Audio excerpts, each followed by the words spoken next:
మీద అంటే సర్ఫేస్ మీద పాకే రక్తనాళాలు, ఒకటి ఎరుపుగా ఉన్నది, ఇంకోటి నీలం రంగులో ఉన్నది. ఎరుపు రంగులో ఉన్న రక్తనాళాలు ఆర్టరీస్ అన్నమాట.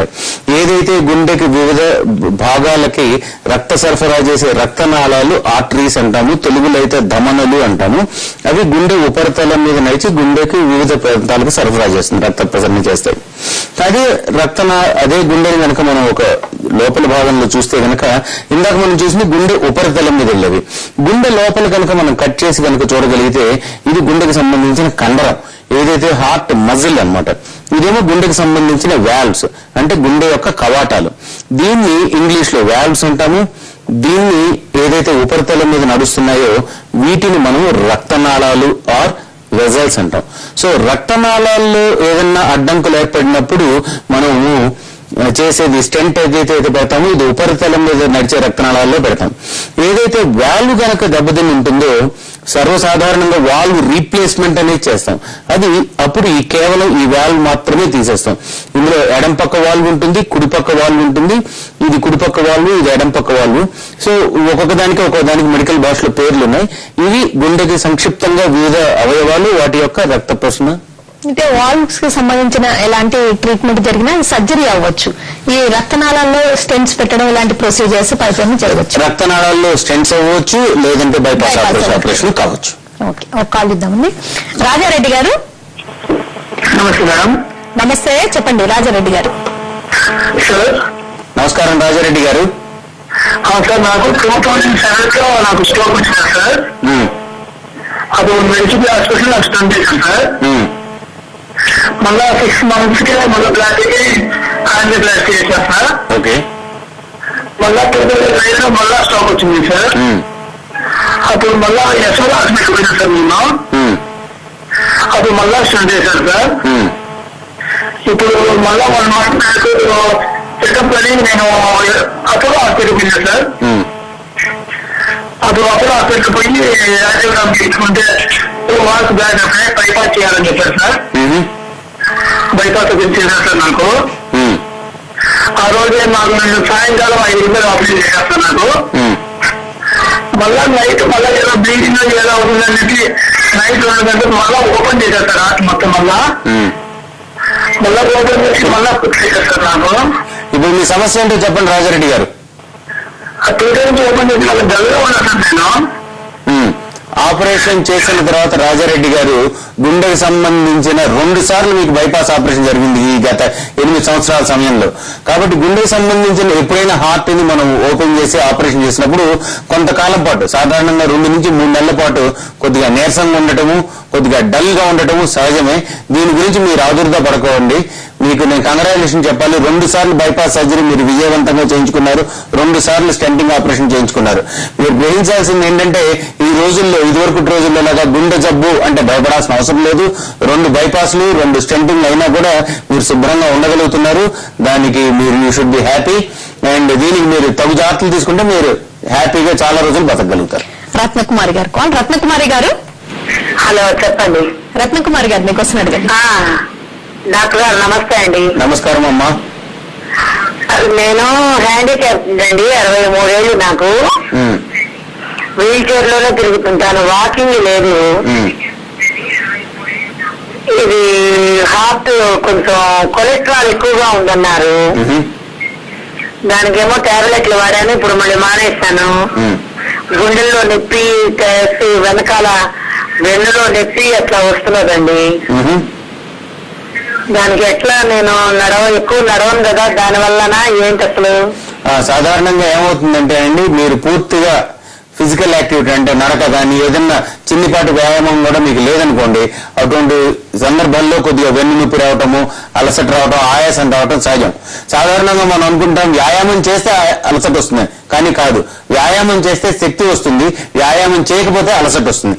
కాబట్టి మీరు రెగ్యులర్ గా అంటే మీరు ఫిజికల్లీ హ్యాండిక్యాప్డ్ వాళ్ళకు కూడా సమ్ డిగ్రీ ఆఫ్ వాకింగ్ కాకపోతే సైక్లింగ్ చేయొచ్చు. సైక్లింగ్ కాకపోతే అట్లీస్ట్ ఒక బ్రీదింగ్ ఎక్సర్సైజ్ లాగా యోగా లాంటివి చేయొచ్చు, లేదంటే అప్పర్ బాడీ ఎక్సర్సైజ్ చేయొచ్చు. ఇట్లాంటివి చేసి స్టిల్ మీ యొక్క గుండె పట్టుత్వాన్ని మీరు కాపాడుకోగలుగుతారు. కాబట్టి చిన్నపాటి వ్యాయామం మీరు సులువుగా చేయొచ్చు. కొలెస్ట్రాల్ కి అవసరం ఉంటే మందులు వాడుకోండి. మక్బూల్ గారు కాల్. మక్బూల్ గారు.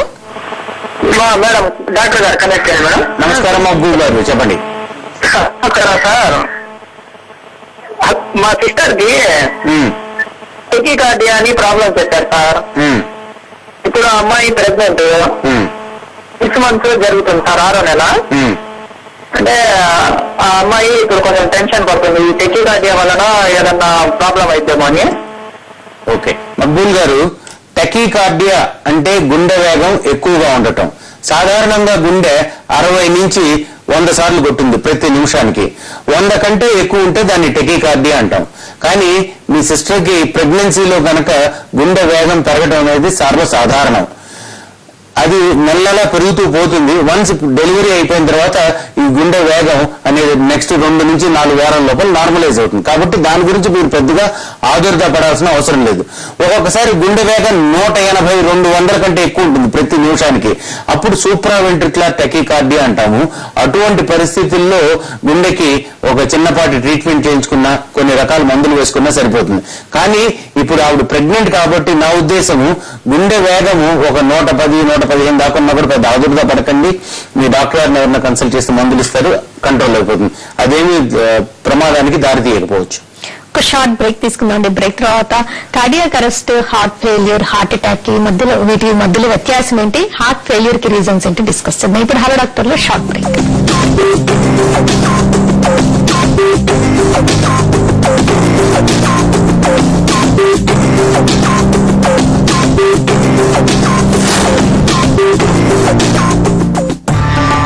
ఒక్క అర నిమిషం ఆత్మీయుల సాన్నిధ్యం మిమ్మల్ని రోజంతా ఆనందంగా ఉంచుతుంది.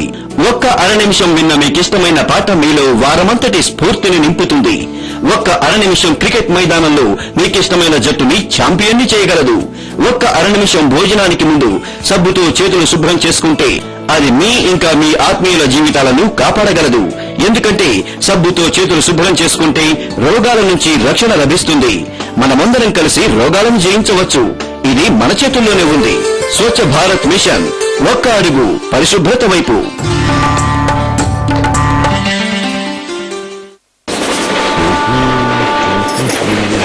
తడితువాలా కనీసం ఒక్క పనైనా బాధ్యతగా చేయండి. బంగారు నిన్నే చేశాను కదా. అంటే టెలినార్ రీఛార్జ్. ఏంటి? మొబైల్ రీఛార్జ్ తో పాటు టెలినార్ అందిస్తుంది మీ ప్రియమైన వారి కోసం free life insurance. Telenor life full పైసా వసూల్.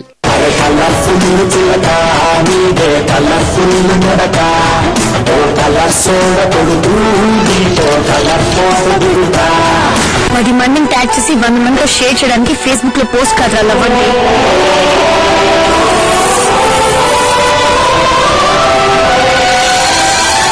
మనసులోని ఎవరితోనైనా షేర్ చేసుకుంటే బెటర్ గా ఫీల్ అవుతా ఉంటారు. బట్ చెప్పుకోవాలనిపించే మనిషి కావాలిగా. ఎందుకో తెలీదు, మీతో చెప్పుకోవాలనిపించింది హరి.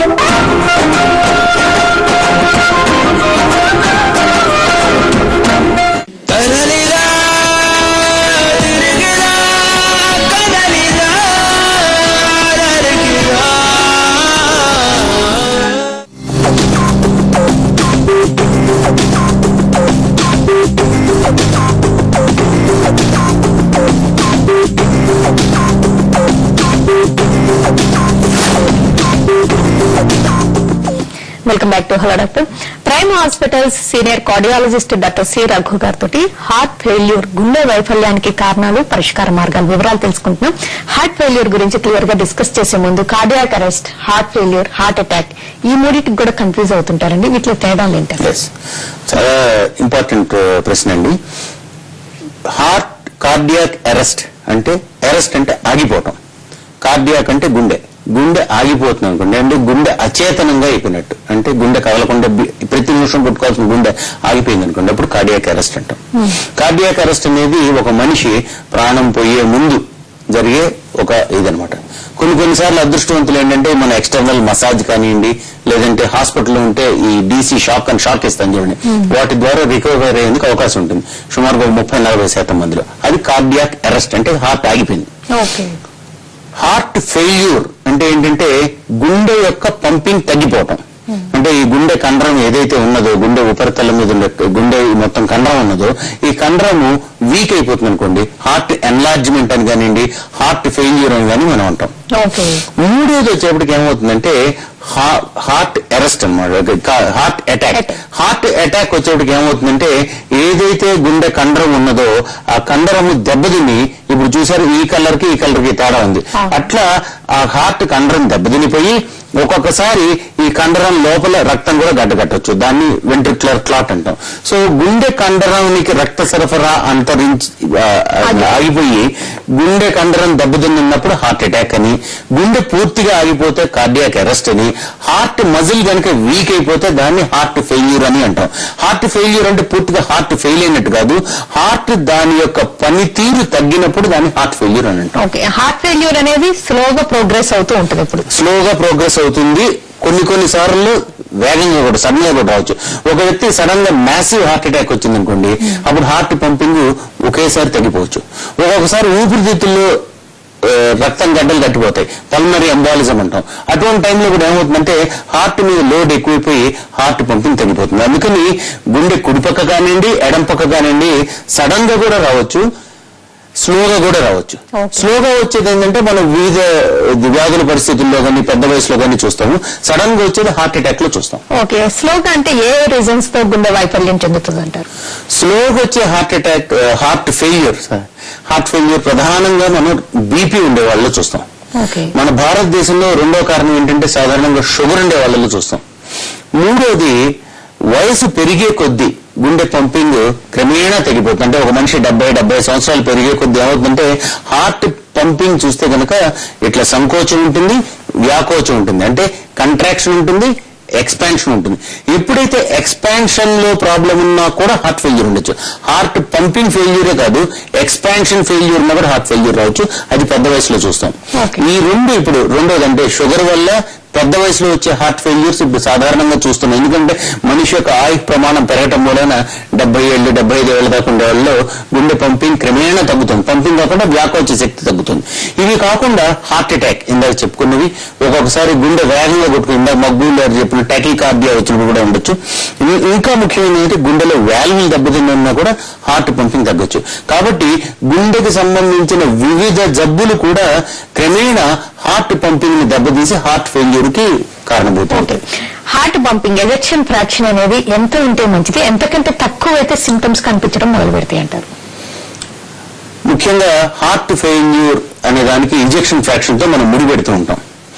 ఇంజెక్షన్ ఫ్రాక్షన్ అనేది గుండె యొక్క సంకోచ శక్తికి అన్నమాట, అంటే పంపింగ్ శక్తికి ఒక కొలమానం.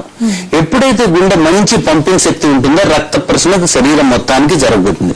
సో సాధారణంగా 60% నుంచి 65% కంటే ఎక్కువ ఉంటే హార్ట్ పంపింగ్ నార్మల్ ఉన్నట్టు, 60 కంటే తక్కువ ఉంటే హార్ట్ పంపింగ్ తక్కువ ఉన్నట్టు, 35 కంటే తక్కువ ఉందనుకోండి సివియర్ గా హార్ట్ పంపింగ్ తగ్గిపోయినట్టు.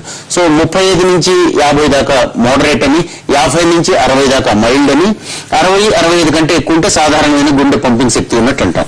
కానీ మనం గ్రహించాల్సింది ఏంటంటే హార్ట్ పంపింగ్ ఇంజెక్షన్ ఫ్రాక్షన్ కి ఒక మనిషి యొక్క ఆయాసం కానివ్వండి, కాళ్ళవాపులు కానివ్వండి, ఏదైతే హార్ట్ ఫెయిల్యూర్ లక్షణాలు ఉంటాయో దానికి 1:1 రిలేషన్షిప్ ఉండదు. ఎప్పుడైతే ఆయాసం ఎక్కువ ఉంటుందో 35 ఉన్నా కూడా ఆయాసం ఎక్కువ ఉండొచ్చు, ఒక మనిషి 15 ఉన్నా కూడా ఆయాసం తక్కువ ఉండొచ్చు. ఈ రెండుకి గల బ్యాలెన్సింగ్ ఎట్లా ఉంటుందంటే ఆ మనిషి అంత బాగా ఈ ప్రాబ్లం తో కోపప్ చేస్తున్నాడు. ఎక్సర్సైజ్ వల్ల కానివ్వండి, మందులు తీసుకోవడం వల్ల కానివ్వండి, క్రమేణా గుండెని ట్రైన్ చేయడం వల్ల కానివ్వండి, ఈ మూడింటి ద్వారా కనుక హార్ట్ పంపింగ్ ను ఆ మనిషి మెయింటైన్ చేయగలుగుతున్నాడు అనుకోండి, 15% ఇంజెక్షన్ ఫ్రాక్షన్ లో కూడా బ్రహ్మాండంగా ఉంటారు. నా దగ్గర కొంతమంది పేషెంట్ ఉంటారు 15% ఇంజెక్షన్ ఫ్రాక్షన్ 15 కిలోమీటర్స్ నడుస్తారు పర్ డే. మనం నడవలేం, 15 కిలోమీటర్స్ నడుస్తారు. సో ఇంజెక్షన్ ఫ్రాక్షన్ అది కేవలం అంకె మాత్రమే. ఆ అంకెని బట్టి మనం భయపడాల్సిన అవసరం లేదు. ఆ అంకె తక్కువ ఉన్నా కూడా మనం గుండెని మంచిగా ట్రైన్ చేయగలిగితే చాలా ఎక్కువ రోజులు బతకగలుగుతాం. ఓకే. అంటే మోడల్లో చూపించినట్టుగా హార్ట్ ఫెయిల్యూర్ అయిన వాళ్ళందరికీ హార్ట్ సైజ్ ఎన్లార్జ్మెంట్ అవ్వడం జరుగుతుందంటారా? అది ఏ స్టేజ్ లో జరుగుతూ ఉంటుంది? ఎస్. ఇప్పుడు హార్ట్ యొక్క ఎన్లార్జ్మెంట్ అనేది ఒకటి గుండె యొక్క ఈ కవాటం, ఇప్పుడు ఏంటి చేంబర్స్ అంటాం, గదులు. ఈ గుండె గదుల యొక్క సైజ్ పెరుగుతుంది. మొదటి దశలో ఏమవుతుందంటే గుండె యొక్క కండరం కూడా వెడల్పుగా అవుతుంది. గుండె యొక్క కండరం వెడల్పు అవుతుంది అంటే థిక్నెస్ పెరుగుతుంది అనమాట, మందంగా అవుతుంది. ప్లస్ గుండె యొక్క ఛాంబర్స్ కూడా పెద్ద అవుతాయి. ఇది అవ్వటానికి కనీసము ఒక సంవత్సరం నుంచే సంవత్సరం పడుతుంది. క్రానిక్ హార్ట్ ఫెయిల్యూర్ అయితే కనుక. ఎక్యూట్ అయితే సడన్ గా with in 1 day few hours లో కూడా రావచ్చు. ఒక కాలం అనేది చెప్పలేం కానీ సడన్ గా వస్తుందా, క్రమేణా వస్తుందా. షుగర్ బాగా ఎక్కువ ఉంది అనుకోండి, హార్ట్ పంపింగ్ తగ్గిపోతుంది. బీపీ కూడా సడన్ గా పెరిగింది అనుకోండి, హార్ట్ పంపింగ్ తగ్గిపోతుంది. పల్మరీ ఎంబాలిజం అనుకోండి, అట్లాంటి సమయంలో కూడా సడన్ గా వస్తే సడన్ గా కూడా హార్ట్ ఫెయిల్యూర్, హార్ట్ పంపింగ్ తగ్గొచ్చు. కానీ హార్ట్ పంపింగ్ ఇంతకాలం మేర తగ్గుతుందని అనుకోలేము. మనం గ్రహించాల్సిందంటే గుండె యొక్క ఛాంబర్స్ ఎన్లార్జ్మెంట్, గుండె యొక్క ఈ కండరం ఏదైతే మొదటి దశలో థిక్నెస్ ఉంటుంది. క్రమేణా హార్ట్ మీద లోడ్ పెరిగే కొద్ది అది పనిచేయడం మనిషి ఆ థిక్నెస్ కాస్త తిన్నైతే పూర్తి గుండె ఈ కండరాలు పలచన పడిపోతాయి. ఓకే, కాళ్ళ వాపు అనేది అనేక రీజన్స్ తో కనిపిస్తూ ఉంటుంది కదండి. అది హార్ట్ ఫెయిల్యూర్ కి సిమ్టమ్ గా అంటే ఆయాసం కూడా ఉన్నప్పుడు అనుమానించాల్సి ఉంటుందా? ఇంకెలాంటి లక్షణాలు ఉంటాయంటే? కాళ్ళ వాపు సర్వసాధారణంగా మనం చూసే సమస్య. కాళ్ళ వాపు షుగర్ ఉండే వాళ్ళలో ఉంటుంది, బీపీ ఉండే వాళ్ళలో ఉంటుంది, వయసు పెరిగే కొద్దీ వస్తుంది, స్త్రీలలో ఉంటుంది. ఈ 4 కారణాలు ప్రధానమైన కారణాలు. కానీ ఒక మనిషి ఆయాసం ఉండి, అంటే ఆయాసం ఉంటే ఫర్ ఎగ్జాంపుల్ స్నానం చేస్తే ఆయాసం వస్తుంది, కొద్ది దూరం నడిస్తే ఆయాసం వస్తుంది, కాళ్ళ వాపు వచ్చింది అనుకోండి, అది గుండె జబ్బుకు లక్షణం కావచ్చు, ఒక్కొక్కసారి కిడ్నీ జబ్బుకు లక్షణం కావచ్చు. గుండె జబ్బ, కిడ్నీ జబ్బ అనేది కేవలం లక్షణాలతో మనం గుర్తించలేము. ఏదర్ ఇకో పరీక్ష చేసైనా కానీ, కిడ్నీ టెస్ట్, క్రియాటినైన్ కానివ్వండి, యూరిన్ టెస్ట్ చేసి మాత్రమే మనం గ్రహించగలుగుతాం, వీటిని డిఫరెన్షియేట్ చేస్తాం. కానీ ఈ రోజుల్లో సాధారణంగా కిడ్నీ ప్రాబ్లము, హార్ట్ ప్రాబ్లం రెండు కలిసి ఉండి, రెంటి వల్ల కలిసి హార్ట్ ఫెయిల్యూర్, పాదాల వాపు వస్తున్నాయి. ఓకే, హార్ట్ ఫెయిల్యూర్ ఉన్నప్పుడు ఎంతవరకు మెడికల్ మేనేజ్మెంట్ సాధ్యమో, మెడిసిన్స్ తీసుకోవడంతో పాటు ఆహారం విషయంలో కానీ, సాల్ట్ ఇంటేక్ లో కానీ ఎలాంటి జాగ్రత్తలు తీసుకుంటే మంచిదంటారు? ఫస్ట్ థింగ్ ఏంటంటే హార్ట్ ఫెయిల్యూర్ అంటే హార్ట్ పంపింగ్ ఇంజెక్షన్ ఫ్రాక్షన్ అంటున్నాం 30% కంటే తగ్గింది ఒక మనిషికి. 30% కంటే ఎప్పుడైతే ఇంజెక్షన్ ఫ్రాక్షన్ తగ్గుతుందో ఆ మనిషికి మనం అనుకుంటాం ఇంకేమి హార్ట్ ఫెయిల్యూర్ అయిపోయింది, ఇంక ప్రాబ్లం ఉంటుందని. కానీ ఏ మనిషికైనా ఇంజెక్షన్ ఫ్రాక్షన్ తగ్గినా కూడా వాళ్ళు సరైన వ్యాయామం చేస్తే శుభ్రంగా పని చేసుకోగలుగుతారు. అంటే ఎట్లాంటి ఎక్సర్సైజ్ చేయాలంటే కనుక వాకింగ్ చేయొచ్చు, స్విమ్మింగ్ చేయొచ్చు, లేదంటే సైక్లింగ్ చేయొచ్చు. ఈ 3 ఎక్సర్సైజ్ ఎక్కువగా కాకుండా, అంటే కొద్దిగా ఆయాసం వచ్చినంత దాకా నడుస్తూ కానీ అంత ఆయాసం వచ్చిన దాకా సైక్లింగ్ చేస్తూ ఉంటే కనుక వాళ్ళ గుండె క్రమేణా శక్తివంతం అవుతుంది, అప్పుడు వాళ్ళకి ఆయాసం తగ్గుతుంది. రెండోది, ఆహారంలో ఎటువంటి జాగ్రత్తలు తీసుకోవాలి. ఆహారంలో ప్రధానమైన కారణం హార్ట్ ఫెయిల్యూర్ పెరగటానికి ఉప్పు ఎక్కువ తింటే గుండె మీద లోడ్ పెరిగి ఆయాసం వస్తుంది. ఇది రెండోది. కాబట్టి హార్ట్ ఫెయిల్యూర్ ఉండేవాళ్ళు ఉప్పు తగ్గించాలి. మూడోది అత్యంత ముఖ్యమైన జాగ్రత్త, ఇందాక మనం చెప్పుకుంటుంది, హార్ట్ ఫెయిల్యూర్ అనేది ఈ ఆయాసం, పాదాల వాపు అనేవి ప్రధానంగా పెద్ద వయసులో వస్తుంది. అంటే 65 సంవత్సరాలు పైబడిన వాళ్ళలో వస్తుంది. అట్లాంటి వాళ్ళలో కామన్ గా ఆయాసం రావడానికి కానీ దీనికి కారణం ఏంటంటే వీళ్ళకి న్యూమోనియా రావటం కానివ్వండి, ఇన్ఫ్లుయెంజా రావటం కానివ్వండి, వీటి వల్ల సాధారణంగా వాళ్ళ ఊపిరితిత్తుల్లో నెమ్ము వచ్చి, ఊపిరితిత్తులతో నెమ్ము వల్ల గుండె మీద లోడ్ పడి వాటి వల్ల హార్ట్ ఫెయిల్యూర్ ఎక్కువ అవుతుంది. అందువల్ల వీళ్ళు నెమ్ము తగ్గించుకోవడానికి వ్యాక్సిన్స్ ఉంటాయి. చిన్న పిల్లల్లోనే కాదు, పెద్ద వయసు వచ్చే కొద్ది ఏమవుతుందంటే వాళ్ళకి ఇమ్యూనిటీ తగ్గుతుంది. కాబట్టి వాళ్ళు క్రమం తప్పకుండా సంవత్సరానికి కానీ ఒక రకమైన వ్యాక్సిన్ అయితే జీవితాంతం కనుక తీసుకుంటే వాళ్ళకి నెమ్ము రాకుండా ఉంటే హార్ట్ ఫెయిల్యూర్ రాకుండా ఉంటుంది. కాబట్టి ఈ రోజున ఖచ్చితంగా ఈ వ్యాక్సిన్స్ తీసుకోవడం కూడా పెద్దవాళ్ళలో హార్ట్ ఫెయిల్యూర్ ని తిరిగి రాకుండా ఉండడానికి కాపాడుకోవటం. అన్నిటికంటే ఫైనల్ గా చూసుకోవాల్సింది, ఎప్పుడైనా హార్ట్ ఫెయిల్యూర్ అని, హార్ట్ పంపింగ్ అనేది తక్కువ ఉంటే కనుక దానికి కారణం ఏంటి అనేది తెలుసుకోవాలి. సాధారణమైన కారణం గుండె రక్తనాళాల్లో బ్లాక్స్ ఉంటాం. సో కాబట్టి గుండె రక్తనాళాల్లో బ్లాక్స్ ఉన్నాయా లేదా తెలుసుకోవడానికి ఒకసారి యాంజియోగ్రామ్ చేయించుకుంటే, ఒకవేళ రక్తనాళాల్లో బ్లాక్స్ ఉన్నాయనుకోండి, ఆ బ్లాక్స్ ని మనం తీసివేయగలిగితే గుండె శక్తి మళ్ళీ పునరుద్ధరించబడే అవకాశం ఉంటుంది. అందువల్ల ఇది ఖచ్చితంగా తీసుకోవాలి. అన్నిటికంటే ఆఖరి జాగ్రత్త, మోస్ట్ ఇంపార్టెంట్ అంటే మెడికేషన్స్ క్రమం తప్పకుండా వేసుకోవాలి. ఏసీ ఇన్హిబిటర్స్ కానీ, ఏఆర్బీస్ అని కానీ, కార్డేస్ కానివ్వండి, ఇంకా దాని యొక్క ఫ్యామిలీ గ్రూప్ ఆఫ్ మెడిసిన్స్ మాత్రం ఖచ్చితంగా వాడుతుండాలి. అవసరం ఉంటే ఈ నీరుడు బిళ్ళ, డయూరిటిక్స్, అవి కూడా వాడుతుంటేనే వాళ్ళకి శరీరంలో నీరు తక్కువ ఉండి, హార్ట్ మీద లోడ్ తక్కువ ఉండి వాళ్ళకి ఆయాసం లేకుండా ఉండగలుగుతారు. కాబట్టి ఈ 5 ప్రధాన జాగ్రత్తలు ఒక మనిషి తీసుకుంటే ఈ హార్ట్ ఫెయిల్యూర్ అనే జబ్బు మరలా ఎక్కువ కాకుండా కంట్రోల్లో ఉంచుకుని వాళ్ళ నార్మల్ గా జీవితాన్ని గడపగలుగుతారు. వాళ్ళ జీవన పరిమాణాన్ని మనం పెంచలేము కానివ్వండి, జీవన క్వాలిటీని మాత్రం ఖచ్చితంగా పెంచగలుగుతాం, క్వాలిటీ ఆఫ్ లైఫ్ ని పెంచగలుగుతాం ఈ జాగ్రత్తలతో. మరొక షార్ట్ బ్రేక్ తీసుకుందాం అండి. బ్రేక్ తర్వాత హార్ట్ ఫెయిల్యూర్ ఎక్కువగా ఉండి కొంతకాలంగా ఉన్నప్పుడు మెడిసిన్స్ తో బాగా మేనేజ్ చేయలేక లక్షణాలు కనిపిస్తున్నప్పుడు నెక్స్ట్ కోర్స్ ఆఫ్ యాక్షన్ ఎలా ఉంటుందంటే హార్ట్ ట్రాన్స్ప్లాంటేషన్ అందరికీ సాధ్యం కాదు కాబట్టి ఆ విషయం డిస్కస్ చేద్దాం. ఇప్పుడు హలో డాక్టర్ లో మరో short break.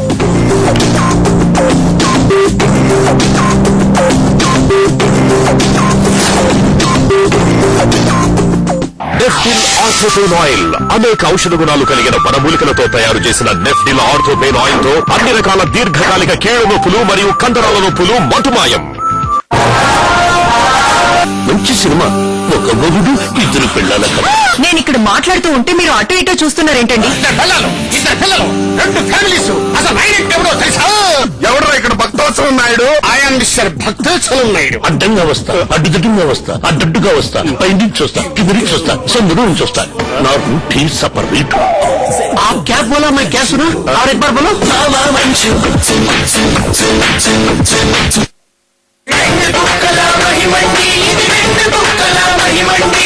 Patanjali Amla juice ఇంకా అలోవెరా జ్యూస్ రెండేసి గుక్కలు. వీటి ప్రాకృతిక గుణాలు మీ ఆరోగ్యానికి, చర్మానికి, జుట్టుకి కొత్త మెరుగులు దిద్దుతాయి, మలబద్ధకాన్ని పోగొడతాయి. పతంజలి స్వరస్ అందరికీ సూట్ అవ్వడం ఖాయం. ఈ రెండు గుక్కల ఆరోగ్యం.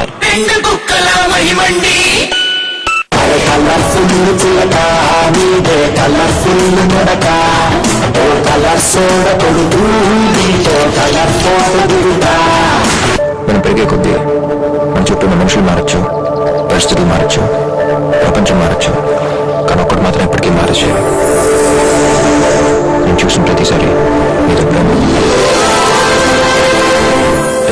నెట్లో బెస్ట్లో కూర్చొని టైప్ చేస్తే ఉన్నట్లో పరిస్థితి బెటర్ అనిపించింది.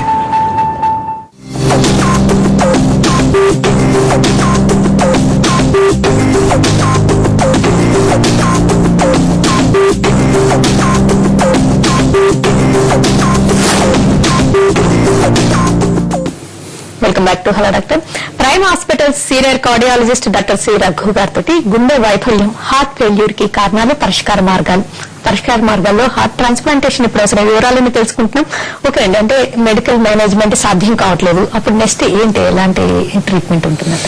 మెడికల్ మేనేజ్మెంట్ సాధ్యం కాని పరిస్థితుల్లో ప్రథమంగా మనం చూడాల్సింది ఇందా చెప్పుకున్న విధంగా రక్తనాళాల్లో బ్లాక్స్ ఉన్నాయా లేదా. ఇది చాలా ఇంపార్టెంట్ అన్నమాట. గుండె రక్తనాళాల్లో బ్లాక్స్ ఉంటే దానికి స్టెంట్ కానివ్వండి, బైపాస్ సర్జరీ కానివ్వండి, ఒక్కోసారి వాల్వ్ లీకింగ్ ఉంటుంది. అటువంటి పరిస్థితుల్లో వాల్వ్స్ కి రిపేర్ కానివ్వండి, రీప్లేస్మెంట్ అంటే మార్చివేయటం కానివ్వండి జరిగితే కనుక సాధారణంగా గుండె పంపింగ్ ఇంప్రూవ్ అవుతుంది. హార్ట్ ట్రాన్స్ప్లాంట్ అనేది కొద్దిగా మేజర్ సర్జరీ నెంబర్ 1. అన్నిటికంటే ముఖ్యమైనది ఏంటంటే హార్ట్ అవైలబిలిటీ కూడా అంత త్వరగా దొరకదు. అదే కాదు, మ్యాచింగ్ గుండె దొరకాలి, ఆ మనిషి వెయిట్ చేస్తుండాలి, ఈ లోపల ఎప్పుడైనా ప్రమాదం సంభవించవచ్చు. అందుకని హార్ట్ ట్రాన్స్ప్లాంటేషన్ అనేది ఈవెన్ పాశ్చాత్య దేశాల్లో కూడా పెద్ద హ్యూజ్ నంబర్ లో జరగదు. అందుకని ప్రపంచవ్యాప్తంగా ఈ గుండె పంపింగ్ వీక్ గా ఉండే వాళ్ళకి, హార్ట్ ఫెయిల్యూర్ ఉండే వాళ్ళకి ఎప్పుడు next step of treatment medicines fail అయ్యాయి అనుకోండి, ఇంకా ఈ రోజు లేటెస్ట్ మెడిసిన్స్ చాలా వస్తున్నాయి. ఆ మెడిసిన్స్ అన్ని వాడుకుంటూ ఉన్నా కూడా ఆ మనిషి యొక్క గుండె పంపింగ్ తక్కువ ఉన్నదంటే ఆ కార్డియాక్ అవుట్పుట్ మెజర్ చేస్తానట. ఈ కార్డియాక్ అవుట్పుట్ అనేది ఒక నిర్ణీత లెవెల్ కంటే తక్కువ ఉందనుకోండి, అటువంటి పరిస్థితిలో హార్ట్ ట్రాన్స్ప్లాంట్ అవసరం ఉంటాం. అట్లాంటి మనిషిని హాస్పిటల్ అడ్మిట్ చేసి మనం అబ్జర్వ్ చేస్తూ ఉంటూ ఎప్పుడైతే హార్ట్ దొరికిందో అప్పుడు ట్రాన్స్ప్లాంట్ చేయాలి. కానీ మనందరూ అర్థం చేసుకున్నట్టు అది అంత సులువుగా జరిగే పని కాదు. ఇప్పుడంటే చాలా గవర్నమెంట్ ఎఫర్ట్స్ చేసినా కూడా చాలా లిమిటెడ్ నెంబర్ జరుగుతాయి. అందుకని వివిధ దేశాల్లో కూడా ఏంటంటే దీనికి ప్రత్యామ్నాయాలు ఏంటని చూస్తే అన్నిటికంటే ఏంటంటే ఆర్టిఫిషియల్ హార్ట్ అంటే కృత్రిమ గుండె. అంటే ఇప్పుడు పూర్తిగా ఇందాక మనం చెప్పుకుంటే ఈ గుండె యొక్క మామూలు హార్ట్ ట్రాన్స్ప్లాంటేషన్ అని జరిగింది అనుకోండి, ఈ ముందు ఉండే ఈ ఫ్రంట్ హాఫ్ మాత్రమే ట్రాన్స్ప్లాంట్ చేయగలుగుతాం. అట్లా కాకుండా ఏంటంటే ఈ గుండెలో ఇందాక మనం చెప్పుకున్నట్టు గుండెలో ఉండే వాల్వ్స్ కానివ్వండి, గుండెలో ఉండే కండరం కానివ్వండి, ఇవన్నిటిని మొత్తాన్ని మనం రీప్లేస్ చేయలేం. కాబట్టి ఈ హార్ట్ యొక్క ఇంత కాంప్లెక్స్ పంపింగ్ మెకానిజం ని వీళ్ళు అడ్జస్ట్ చేయడం కోసమని యూజ్ చేసే ఇంకొక మెథడ్ ఏంటంటే ఆర్టిఫిషియల్ హార్ట్. ఆర్టిఫిషియల్ హార్ట్ అంటే సేమ్ ఇదే విధంగా ఉంటుంది. కొన్ని సినిమాల్లో కూడా మనం చూస్తాం. అందులో ఏంటంటే ఈ హార్ట్ ని ఇంత కాంప్లెక్స్ స్ట్రక్చర్ చేయాలంటే ఒక సూట్ కేసు లాంటిది కావాల్సి వస్తుంది. సో ఆ సూట్ కేసును కూడా వాళ్ళు తీసుకుని వెళ్తూ ఆ మనిషి నడుస్తుంటాడు, ఆ హార్ట్ కోసం వెతుక్కుంటా ఉంటాడు. సో ఒక మనిషి హార్ట్ ట్రాన్స్ప్లాంట్ కి ముందు వెయిటింగ్ పీరియడ్ లో కూడా హార్ట్ మెయింటైన్ చేయడం కోసం ఆర్టిఫిషియల్ హార్ట్స్ అనేవి తయారు చేసాం. అదేంటంటే ట్రాన్స్ప్లాంట్ కి ఒక బ్రిడ్జ్ కింద పనిచేసేది. కానీ ఈ రోజుల్లో గత 2 ఏళ్లుగా 3rd generation of artificial hearts వచ్చాయి, కేర్మేట్ అని. అవేంటంటే ఇప్పుడు గుండె ఎంత ఉంటుంది, మన మామూలుగా పీకేడంత గుండె అంటాం. అదే సైజులో ఉండే గుండెని వీళ్ళు తయారు చేశారు. ఓకే. ఆర్టిఫిషియల్ హార్ట్, ఇంత కాంప్లెక్స్ వాల్స్, ఈ కండరాలు, ఈ పంప్స్ అన్ని కలిపి జస్ట్ పిడికెడండి దాంట్లో తయారు చేసి కేర్మేట్ అనేది వస్తుంది, 3rd జనరేషన్ కేర్మేట్. అదేంటంటే మన హార్ట్ ని తీసేసి ఆర్టిఫిషియల్ హార్ట్ ట్రాన్స్ప్లాంట్ లాగా కాకుండా ఆర్టిఫిషియల్ హార్ట్ ని గుండెలో పెట్టేస్తాం. సో దాంతో వాళ్ళు సుమారుగా ఇప్పుడు మనకి ఒక 1 year దాకా ఒక 10 patients దాకా అయింది. వీళ్ళది క్రమేణా ఏమవుతుందంటే ఇందులో కొన్ని వైఫల్యాలు సహజం తొలి దశలో, క్రమేణా వీటిని ఓవర్కమ్ అయిపోతే కనుక next phase possible next 5 years లో డెఫినెట్ గా artificial heart destination therapy. Destination అంటే ఇంకంతా ఒకసారి ఆర్టిఫిషియల్ హార్ట్ పెట్టుకుని వాడు వెళ్ళిపోతాడు. ఆర్టిఫిషియల్ వాల్వ్ పెట్టి మనం ఎట్లా చేస్తున్నామో ఆర్టిఫిషియల్ హార్ట్ మొత్తం తీసేసి కృత్రిమ గుండె పెట్టేస్తాం. సో నేను లాస్ట్ ఇయర్ ఎప్పుడో ఫ్రాన్స్ కి చూసేవాళ్ళు ఓన్లీ ఒక 5 patients కి కేర్మేట్ ఆర్టిఫిషియల్ హార్ట్ పెట్టారు. సో దీస్ రీసెంట్ అడ్వాన్సెస్ చాలా ఎగ్జైటింగ్ ఉన్నాయి. డెఫినెట్ గా హార్ట్ ఫెయిల్యూర్ పేషెంట్స్ కి కేవలం మందులు ఒకటే కాదు, వీళ్ళకి రకరకాల ప్రత్యామ్నాయాలు ఉంటాయి. కానీ అన్నిటికంటే ముఖ్యం ఏంటంటే హార్ట్ ఫెయిల్యూర్ కి హార్ట్ ట్రాన్స్ప్లాంటో ఆర్టిఫిషియల్ హార్టో కాదు, మీరు మీ యొక్క జీవన శైలి మార్చుకోవాలి, మీ యొక్క మందులు క్రమం తప్పకుండా వాడాలి, నిర్ణీత వ్యవధిలో డాక్టర్ గారి దగ్గరికి వెళ్లి వ్యాధి యొక్క తీవ్రతని అంచనా వేయించుకుంటూ దాన్ని మీకు ఒక ప్రోగ్రెస్ రిపోర్ట్ ఉండాలి. మీరు క్రమం తప్పకుండా బరువు పెరుగుతున్నారా, ఒక వారంలో కిలోగ్రామ్ బరువు పెరిగారనుకోండి మీ శరీరంలో నీరు చేరుతున్నట్టు. సో ఇట్లాంటివన్నీ మానిటర్ చేసుకుంటూ బీపీ, షుగరు, బరువు, ఆక్సిజన్ సాచురేషన్ ఇవి మానిటర్ చేసుకుంటూ ఉంటే మీ హార్ట్ ఫెయిల్యూర్ ని మీ చేతుల్లో తీసుకుని మీరు దాన్ని మేనేజ్ చేసుకోవడానికి నేర్చుకోవాలి. అప్పుడే మీరు గుండెని హార్ట్ ఫెయిల్యూర్ వాళ్ళు చాలా ఎక్కువ రోజులు మంచి శక్తితో నిలుపుకోగలుగుతారు. ఇంకొక పాయింట్ అండి, చాలా మంది హార్ట్ ఫెయిల్యూర్ కి గ్రోత్ ఉన్నప్పుడు లేదా ఎజెక్షన్ ఫ్రాక్షన్ తక్కువ ఉన్నప్పుడు ఫిజికల్ గా యాక్టివ్ గా ఉండొచ్చా, స్ట్రెయిన్ అవ్వచ్చా, లేదా ఎత్తెక్కచ్చా, లేదా నడవచ్చా, ఇది నీటి మధ్య లోడ్ ఎక్కువ పడుతుందా అన్నట్టు భయపడుతుంటారా? అది ఎంతవరకు? చాలా ముఖ్యమైన ప్రశ్న అడిగారు మాధవ్ గారు. ఇప్పుడు ఏంటంటే హార్ట్ పంపింగ్ తగ్గిపోతే చాలా మంది గుండె వ్యాధి నిపుణులు కార్డియాలజిస్ట్ కూడా నువ్వు ఎక్సర్సైజ్ చేయమాక, నువ్వు ఇది చేయకండి, నువ్వు ఆడుకోవద్దని చెప్తారు. అది కరెక్ట్ కానే కాదు. వాళ్ళని క్రమేణా ఎక్సర్సైజ్ చేసే అందుకు మనం వాళ్ళని తయారు చేయాలి. అప్పుడే వాళ్ళ యొక్క గుండె బ్రహ్మాండంగా కాపాడబడుతుంది. కాబట్టి వాళ్ళు 1-2 అంతస్తులు ఎక్కినా ఏమీ భయపడాల్సిన అవసరం లేదు. కానీ పూర్తిగా ఆహారం తిని కడుపు నిండుగా ఉన్నప్పుడు ఎక్సర్సైజ్ చేయటము, లేదంటే ఎక్కువ ఆయాసం వస్తుంది అనుకోండి, అటువంటి పరిస్థితుల్లో బాడీ మనకు వార్నింగ్ సిగ్నల్స్ ఇస్తుంది. ఆ సిగ్నల్స్ ని మనం ఇగ్నోర్ చేసి కనుక పనిచేయడం మొదలెడితే కనుక డెఫినెట్ గా హార్ట్ ఫెయిల్యూర్ మేజర్ ప్రాబ్లం అవకాశం ఉంటుంది. కానీ లేకపోతే క్రమేణా టార్గెట్ చేసుకుంటూ ఈ వారం 1 kilometer, నెక్స్ట్ వారం 1.25, ఆ పై వారం 1.5 kilometer అట్లా క్రమేణా పెంచుకుంటూ వెళ్తే డెఫినెట్ గా గుండె శక్తివంతం అవుతుంది. హార్ట్ ఫెయిల్యూర్ ఉండే వాళ్ళకి ఎక్సర్సైజ్ ఫర్బిడెన్ అనేది పూర్తిగా తప్పు. వాళ్ళు కంపల్సరీగా ఎక్సర్సైజ్ చేయాలి. ఒకవేళ పూర్తిగా ఎక్సర్సైజ్ చేయలేకుండా ఉన్నారనుకోండి, అట్లాంటి వాళ్ళకి ఏం చెప్తామంటే కనీసం 6 నిమిషాల పాటు రోజు మీరు నడవండి. ఈ రోజు 300 మీటర్లు నడిచారనుకోండి, రేపు 300 నడుస్తారా, 350 నడుస్తారా, 275 మీటర్లు నడుస్తారా అనేది మనం మానిటర్ చేసుకోగలిగినప్పుడు మీకు ఈ హార్ట్ పంపింగ్ శక్తితో పాటు ఆయాసం వస్తుందో లేదో మీ అంతటి మీరే నిర్ణయించుకోగలరు. కాబట్టి ఎవ్రీ 6 minute వాక్ కనుక మనం చేస్తూ ఉంటే ఎంత నడుస్తున్నాం మెజర్ చేసుకుంటే కొద్దిపాటి ఇందాక ఆవిడెవరు వీల్ చైర్ ఉన్నారు, అట్లాంటి వాళ్ళు కూడా శుభ్రంగా వాళ్ళ డిసీజ్ ను వాళ్ళు మానిటర్ చేసుకుంటే వాళ్ళ గుండెని వాళ్ళు కలకాలం కాపాడుకోగలుగుతారు. ఓకేనండి డాక్టర్ రఘు గారు, థ్యాంక్స్ అలాట్. హార్ట్ అటాక్స్ వల్ల, హై బీపీ వల్ల, షుగర్ వల్ల గుండె వైఫల్యం చెందడం కొన్ని సందర్భాల్లో అక్యూట్ గా కానీ మరికొన్ని సందర్భాల్లో క్రానిక్ గానే జరుగుతూ ఉంటుంది. అయితే ఎజెక్షన్ ఫ్రాక్షన్ పంపింగ్ కెపాసిటీ తగ్గినప్పుడు డాక్టర్ సలహా మేరకు ముందు నుంచే జాగ్రత్తలు తీసుకుంటూ కొత్త మందులతోటి మేనేజ్ చేస్తూ లైఫ్ స్టైల్ చేంజెస్ తోటి హార్ట్ ఫెయిల్యూర్ ని కూడా మేనేజ్ చేస్తే హార్ట్ ట్రాన్స్ప్లాంటేషన్ లాంటి వాటిని, లేకపోతే కేర్మెట్ వంటి ఆర్టిఫిషియల్ హార్ట్స్ ని కూడా కొంతవరకు, అలాంటి ట్రీట్మెంట్స్ కూడా కొంతవరకు దూరంగా ఉంచడం మన చేతుల్లో ఉంటుందని prime hospitals cardiologist doctor Raghu గారు తెలియజేశారు. ఇది వాటి హలో డాక్టర్, నమస్తే.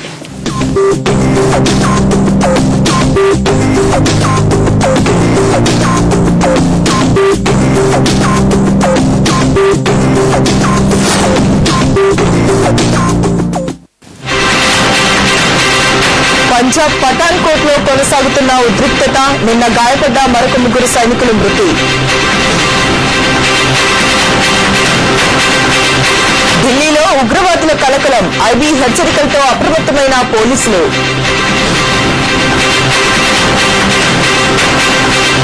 నెల్లూరు జిల్లాలో స్వల్ప భూ ప్రకంపనలు, కాసేపట్లో ఉదయగిరికి చంద్రబాబు.